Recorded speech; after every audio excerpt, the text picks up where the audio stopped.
Absolute cinema. আর কি বলা যায় এই রাতকে। চ্যাম্পিয়ন্স লিগের ইতিহাসে সেমিফাইনালের এক ম্যাচে এত বেশি গোল হয়নি কখনো। দুই দল অন্তত 4টি করে গোল দিয়েছে, এমন হয়নি। আপনি ম্যাচ না দেখলে চোখ কচলে বলতে পারেন, ফুটবল মাঠে এমনও হয়। আসলেই যা হয়েছে সেটা ছাড়িয়ে গেছে সবকিছুকেই। কিন্তু দুই দল এমনভাবে একের পর এক গোল করল কোন ট্যাকটিক্সে? আসলেই কি ডিফেন্স বলতে কিছু ছিল না? উত্তর এই ভিডিওতে। লুইস এনরিকে এবং ভিনসেন্ট কম্পানি দুজনেই চেয়েছিলেন উচ্চগতির প্রেসিং নির্ভর এন্ড টু এন্ড ফুটবল। কিন্তু শুধু চাওয়া নয়, এই দুই দলের প্রতিটি খেলোয়াড় সেই দর্শনকে শরীর দিয়ে বাস্তবে রূপ দিয়েছেন। ফলাফল, প্রথমার্ধেই 5 গোল, পুরো ম্যাচে 9। তবুও, এবং এটাই সবচেয়ে চমকপ্রদ তথ্য, পুরো 90 মিনিটে মোট এক্সপেক্টেড গোলস বা এক্সজি ছিল মাত্র 4.4। ভাবুন একবার, 9টা গোল কিন্তু এক্সজি মাত্র 4.4। মানে সুযোগ সেভাবে তৈরি হয়নি, কিন্তু যখন তৈরি হয়েছে তখন সেটা কাজে লাগিয়েছে দুই দলই। দুটো পেনাল্টি থেকেই এসেছে প্রায় 1.6 এক্সজি।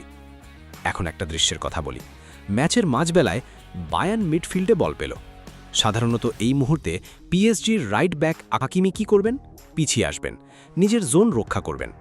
কিন্তু হাকিমি, তিনি বল দেখলেন এবং 50 গজ সামনে ছুটতে শুরু করলেন। লক্ষ্য, বায়ার্নের লেফট ব্যাক আলফোন্সো ডেভিস।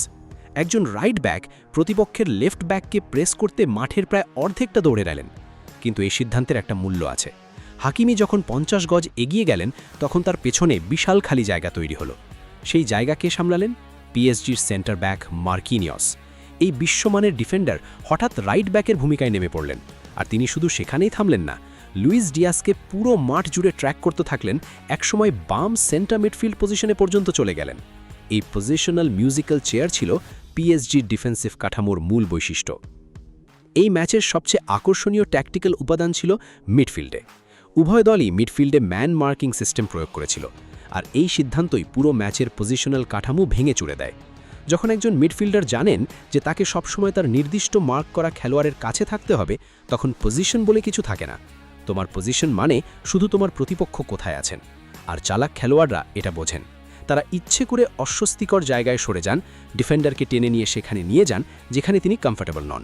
ফলে সেই ডিফেন্ডার যেখান থেকে সরলেন সেখানে তৈরি হলো ফাঁকা জায়গা। পিএসজির মিডফিল্ডাররা এই সুযোগ অসাধারণভাবে চেনেন। যখনই কোথাও স্পেস দেখেছেন তাৎক্ষণিকভাবে সামনে ছুটে গেছেন। বায়ার্নের ফুলব্যাকরা সেটা আরেকটু ভিন্নভাবে করেছেন। আন্ডারল্যাপিং রান করেছেন চ্যানেলের ভেতরে, সতীর্থের কাছ থেকে সুযোগ মতো বল খুঁজেছেন। এই স্পেস নেগোসিয়েশনের খেলাটাই এই ম্যাচকে এত উন্মুক্ত করেছিল। ম্যাচের শুরুতে উসমান ডেম্বেলে ছিলেন পিএসজির ফলস 9, কিন্তু ট্যাকটিক্যাল বিশ্লেষণে দেখা গেল তিনি মূলত একজন নাম্বার 8 হিসেবেই কাজ করছিলেন। ওয়ারেন জায়ের এমরির সাথে মিলে তিনি তৈরি করলেন একটা বক্স মিডফিল্ড। স্ট্রাইকার পজিশন থেকে নেমে মিডফিল্ডে গিয়ে বল সংগ্রহ করা, তারপর দ্রুত কম্বিনেশনে বিপক্ষের রক্ষণকে বিপর্যস্ত করা। এই ভূমিকায় ডেম্বেলে এই রাতে ছিলেন অতুলনীয়।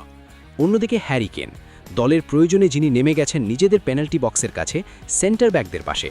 সেখান থেকে তিনি স্কোয়ার পাস দিলেন মাইকেল অলিসেকে। ভাবুন একবার, বায়ার্নের দুই সেরা আক্রমণাত্মক খেলোয়াড়, ইউরোপীয় ফুটবলের সেরা দুজন অ্যাটাকার এই মরশুমে কেইন এবং অলিসে কম্বিনেশন করছেন নিজেদের অর্ধের কিনারায়। বিচ্ছিন্নভাবে দেখলে এটাকে রক্ষণাত্মক মনে হতে পারে, কিন্তু এরপরেই ঘটে আসল ঘটনা। যখন কেইন ডিপে নামলেন তখন সামনে তৈরি হলো বিশাল স্পেস, এবং বায়ার্নের বাকি খেলোয়াড়রা সেই স্পেসে ঝাঁপিয়ে পড়লেন।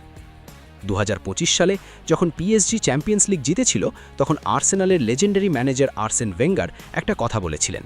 তিনি বলেছিলেন, আমরা এখন পাসিং ফুটবলের যুগে বাস করি, কিন্তু পিএসজির বৈশিষ্ট্য হলো তারা সবাই ড্রিবলার। মঙ্গলবার রাতে সেই সত্য আবার প্রমাণিত হলো। পিএসজিতে ছিলেন ক্ভারাৎস্কেলিয়া, ডেম্বেলে, ডুয়ে, বায়ার্নে ছিলেন অলিসে, লুইস ডিয়াজ, মুসিয়ালা। এই 6 জনের মধ্যে যিনিই বল পেলেন তিনিই প্রতিপক্ষের দিকে মুখ করে বা হাফ টার্নে তাৎক্ষণিকভাবে বল নিয়ে ছুটলেন। কেউ কেউ প্রতিপক্ষকে ড্রিবল করে পার করলেন, কেউ কেউ শুধু স্পেসের মধ্যে সরাসরি ছুটে গেলেন। দুটোই ছিল কার্যকর, দুটোই ছিল দুর্দান্ত। এই ম্যাচের মূল আক্রমণগুলো শুরু হয়েছিল এইভাবেই: বল রিসিভ, মুখ ঘুরিয়ে গোলের দিকে এবং ছুট। এই ম্যাচের সবচেয়ে বড় হাইলাইট ছিল দ্রুত ট্রানজিশন এবং সেখান থেকে গোল। প্রথম গোল হ্যারি কেনের পেনাল্টি, কিন্তু পেনাল্টিটা কিভাবে এলো? লুইস ডিয়াজ নিজেদের পেনাল্টি বক্সের কিনারায় বল পেলেন এবং তিনি ছুটলেন 70 গজ একা, বল নিয়ে মাঠের প্রায় অর্ধেক। তারপর দ্রুত পাসিং এক্সচেঞ্জ এবং শেষমেশ শট নেওয়ার মুহূর্তে ফাউল্ড। দ্বিতীয় গোল কেভিচা ক্ভারাৎস্কেলিয়া। টাইট জায়গায় তিনি পেলেন বল, বায়ার্নের রাইট ব্যাক জোসেফ স্ট্যানিসিচকে সামনে পেলেন। স্টেপ ওভার, ভেতরে যাওয়ার ভান, তারপর সত্যিই ভেতরে।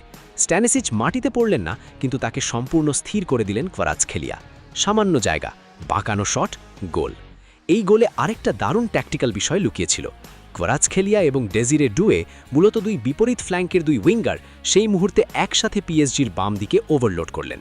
এই ওভারলোড সম্ভব হলো কারণ হাকিমি একা পুরো ডান ফ্ল্যাঙ্ক ধরে রাখছিলেন, একা, নিজের উপর সম্পূর্ণ বিশ্বাস। এই ম্যাচে এত বেশি গোল হওয়ার একটা মনস্তাত্ত্বিক কারণও ছিল।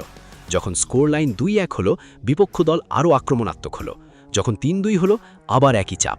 যখন 4-3, তখনও প্রতিটি গোল পরবর্তী গোলের সম্ভাবনা বাড়িয়ে দিচ্ছিল, কারণ পিছিয়ে পড়া দল আরও খোলামেলা খেলতে বাধ্য হচ্ছিল।